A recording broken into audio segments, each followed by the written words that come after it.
This improved version of Toyota's 4th generation Yaris Super Mini gets a digitalised interior and stronger safety standards.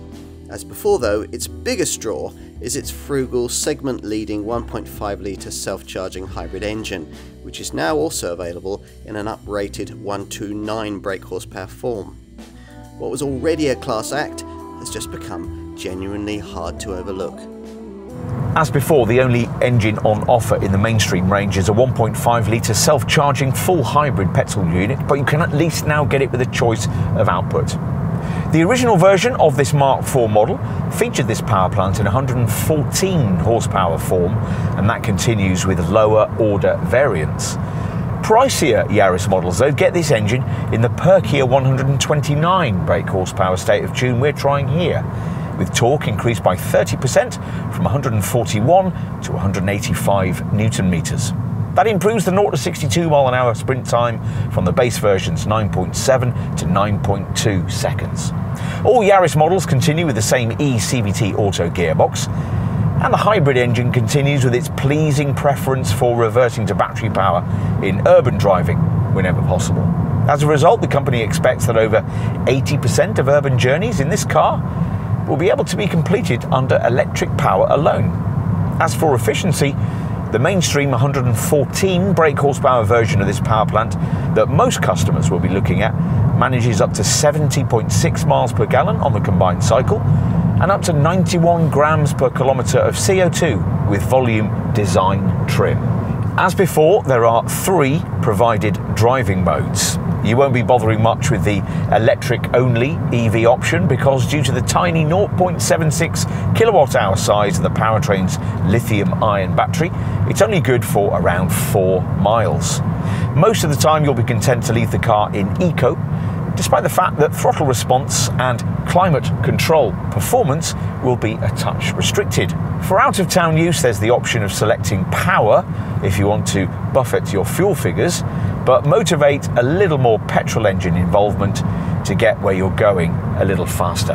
But going faster isn't really what driving a Yaris is all about, unless the version in question happens to be the uber-powerful flagship hot hatch GR Yaris variant.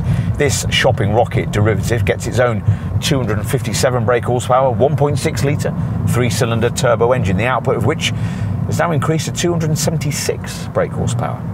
This 4-wheel drive rally-inspired model gets suspension changes as part of this update and the option of an 8-speed auto transmission to sell alongside the existing 6-speed IMT manual.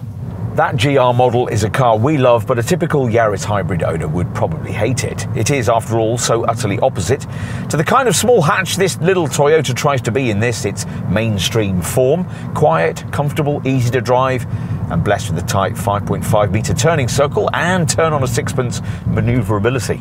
All of these things make volume versions of this Toyota appealing to the kind of people who never really go very far in the Super Mini they've chosen, but want comforts and ease of use for the shorter trips they do make.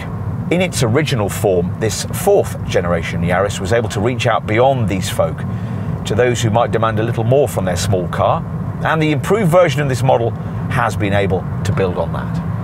Few changes were needed to the muscular, condensed, agile visual look of the original version of this Mark IV Yaris, and apart from a smarter front end, a few revised alloy wheel designs and an extra paint colour option, Toyota hasn't really made any. The cabin quality of previous Yaris models couldn't quite compete with the kind of Volkswagen Group style interiors that Super Mini customers are now increasingly taking for granted in this segment. So, are things better here?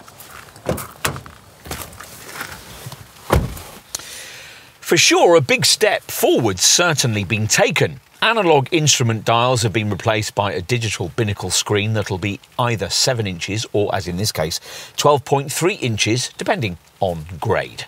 The plusher models also get this improved 10.5-inch Toyota Smart Connect Plus central touchscreen as well. It all makes the fascia style more modern, so it helps that the trim materials are now of slightly higher quality. When we first tried this 4th generation model, we appreciated the way that function as well as form has been prioritised here. The design focus on an eyes on the road, hands on the wheel approach that brings key things into your sight line, minimising distraction and improving visibility. In pursuit of this, the instrument panel has been set low. There's a wide front console, a low hood for the instrument binnacle, and the A-pillars have been pulled as far back as the designers dared. You sit quite low too, which delivers a sportier stance in front of this smaller 3-spoke wheel. There's a bit more tech included as part of the updates to this Mark IV model. Over-the-air updates, a cloud-based navigation system, and a much more intuitive voice control setup. Plus, there's a reasonable amount of cabin storage space. Side and rearward vision is generally unimpeded, and good pedal alignment, along with lots of seat and wheel adjustability, means it's easy to find an ideal driving position too. OK, time to take a seat in the back. Earlier era Yaris models used to feel more spacious than this. The old Mark II version even had a sliding bench base, but you can't have that now because the hybrid system battery sits under this seat cushion rather than under the floor, as it did with the old pre-2020 era Mark III design. A couple of lanky folk could just about be accommodated, but 6-footers will struggle to get comfortable. OK, we'll finish with a look at boot space. Now, bearing in mind the battery relocation we just mentioned, it's a fraction disappointing to find that the 286-litre capacity is the same as in the old pre-2020 Mark III model, which is why, where most segment rivals will take up to 5 carry-on suitcases, this Yaris will manage only 4. There's the convenience of an adjustable height boot floor, and flattening the 60-40 split rear bench frees up 947 litres.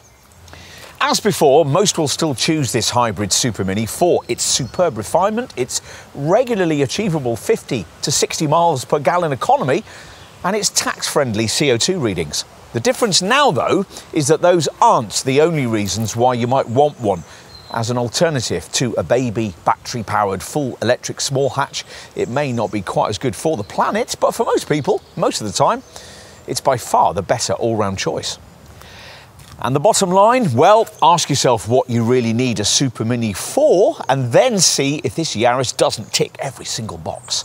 Toyota, it seems, knows how to write a bestseller.